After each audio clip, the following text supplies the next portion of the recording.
Hello everyone, I am reporting the fabrication and identification of wholesale and retail cuts of livestock and poultry carcasses. American meat cut standards.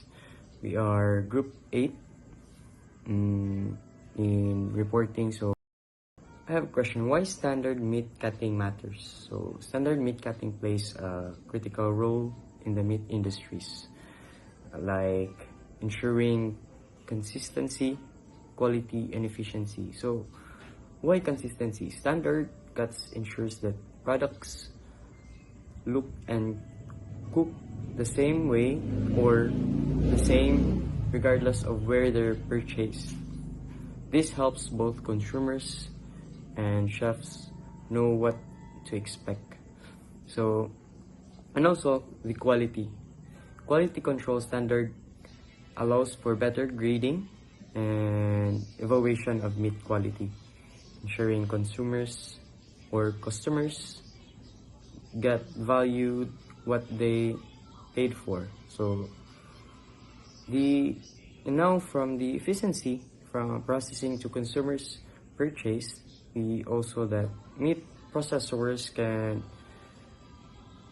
streamline the operation, reduce waste, and maximize yield when they follow standard cutting methods. So by the United States Department of Agriculture, or the USDA, and the American Meat Science Association, or the AMSA, establish guidelines that regulate how meat is fabricated or labeled and sold to maintain food safety and industry's uniformity.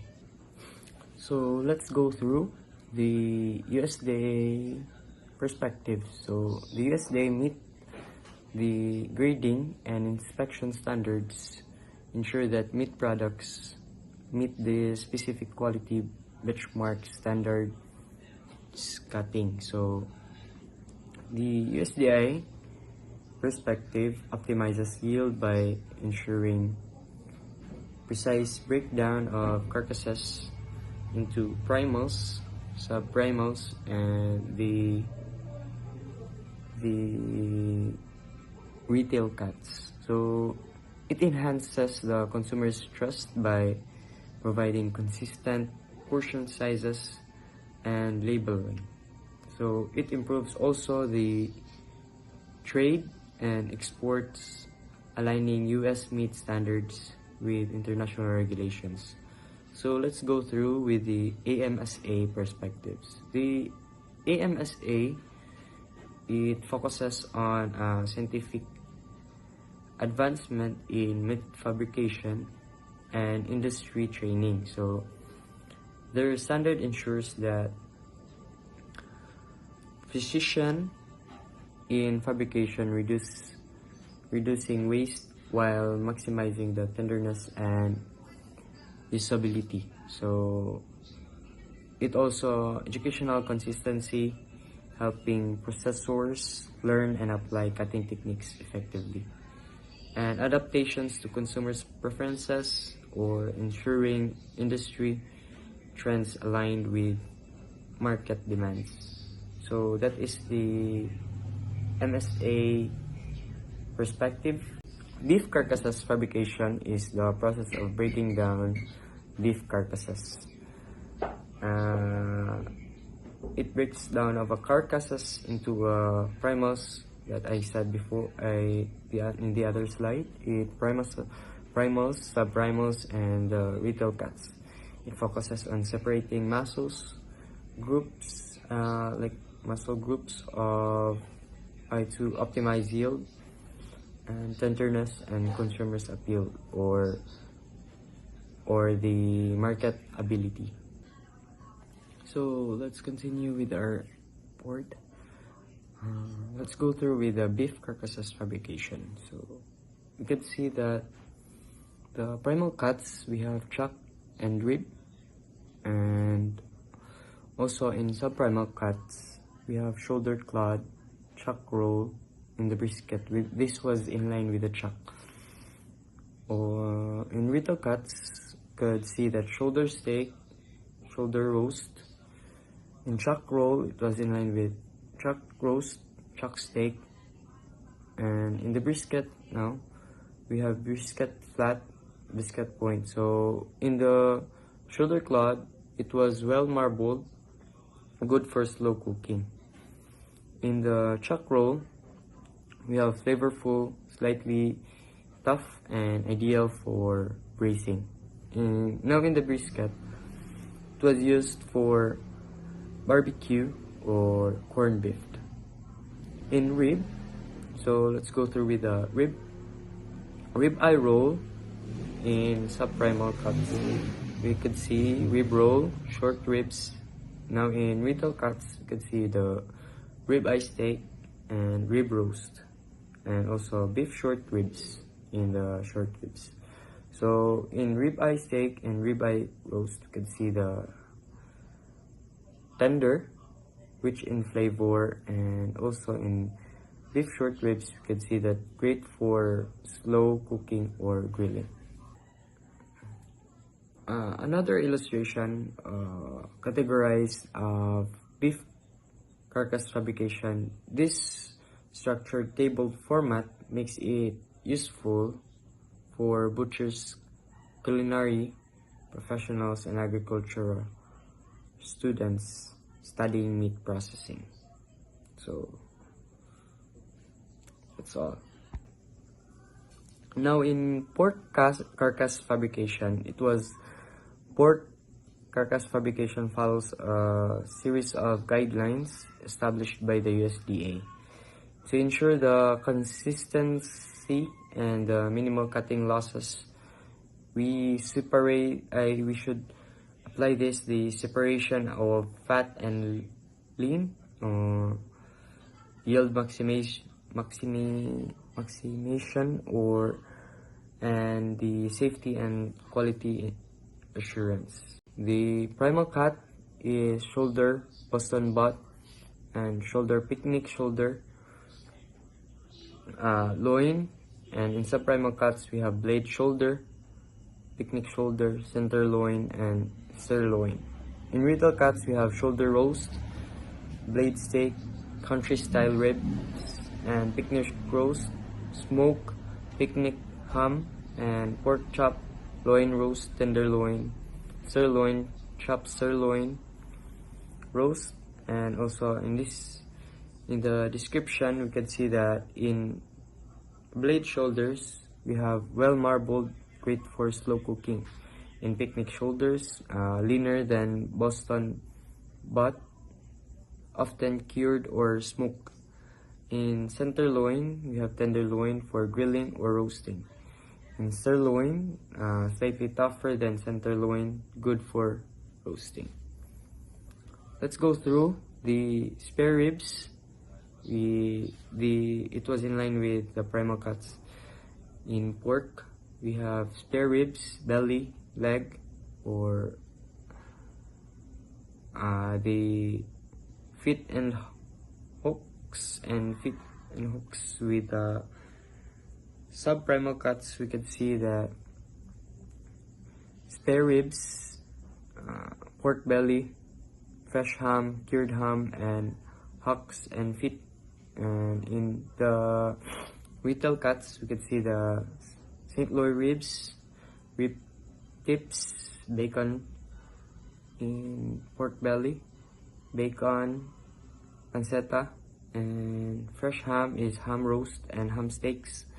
In cured ham is bone-in ham, boneless ham, and hocks is smoked hocks, fresh hocks, and in feet, pickled pig's feet. So in spare ribs, we have flavored food best for slow cooking or grilling. And in pork belly, rich in fat, used for curing and roasting. In fresh ham, can be cured by smoking or roasted. In cured ham, processed for flavored and preservation. And in hocks is used for soups and stews. And feet, often used in traditional dishes. This image is an illustration of pork carcasses or carcass fabrication, showing a diagram of a pig with a label section for primal cuts, sub-primal cuts, and retail cuts of pork. It visually breaks down how different portions of the carcass are processed and categorized, and it is useful for butchers, culinary, and professionals and students studying meat fabrication. So let's go with the lamb. Lamb and goat carcasses refer to the entire bodies of this, or whole bodies processed after slaughter. So like beef, they are broken down into primals and retail cuts. But the fabrication requires unique techniques and suited to their smaller size and distinct muscle structure. So butchering techniques, they tailored to their smaller size and different muscle structures. So let's go through with the lamb. Lamb carcasses, we have primal cuts: shoulder, rack, loin, leg, breast and flank, and foreshank and hinge shank. So in sub-primal cuts, we have square cut: shoulder, rack, loin, whole leg, breast, flank, shank. So we have in shoulders, we have the retail cuts now. We have shoulder roast, shoulder chops, stew meat, and rib chops, French rack, crown roast, loin chops, boneless loin roast, saddle, and leg roast, leg steaks, sirloin chops, lamb ribs, brisket, flank steak, ground lamb shank, and a forehand hip. So in lamb carcasses fabrication, we could see also that it was divided by 5: the shoulder, rack, leg, and breast and flank and shank.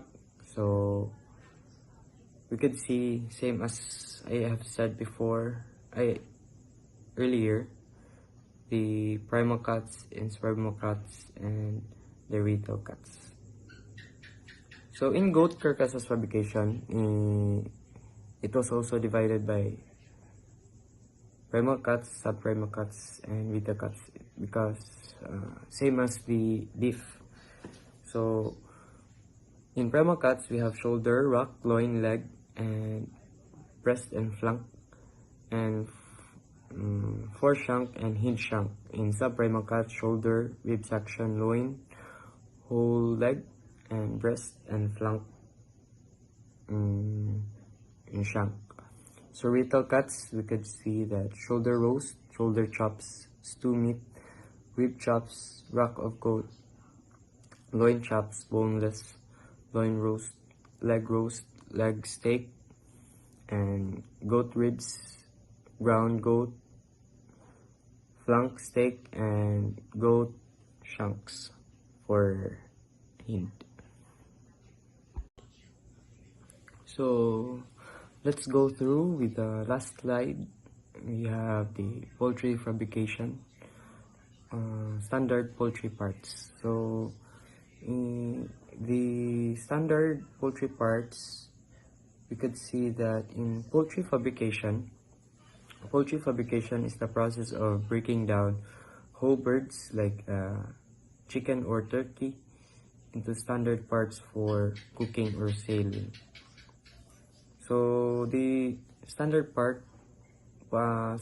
poultry parts include the breast, often split into halves or cutlets, and in the thigh we have dark meat from the upper leg, and in the drumstick we have lower leg portion, and wing includes a drummet and a winglet and a tip, and in back used mainly for stocks and soups. So but we focused on the USDA and the AMSA standards. Under the USDA and AMSA guidelines, poultry fabrication follow the standards and procedures to ensure the food safety, uniformity, and quality. In their whole breast or split breast, with or without bone in skin, and in thigh, bone in or boneless. In the wings, we have whole or segmented grommet, flat and tip, and in back neck or in the back and the neck, it was commonly used for broth and stock. So these standards help the processors maintain consistency and the portioning and labeling, while the ensuring safe handling and consumers trust. So that is the USDA and AMSA poultry fabrication standards. So that is so that's all. Thank you.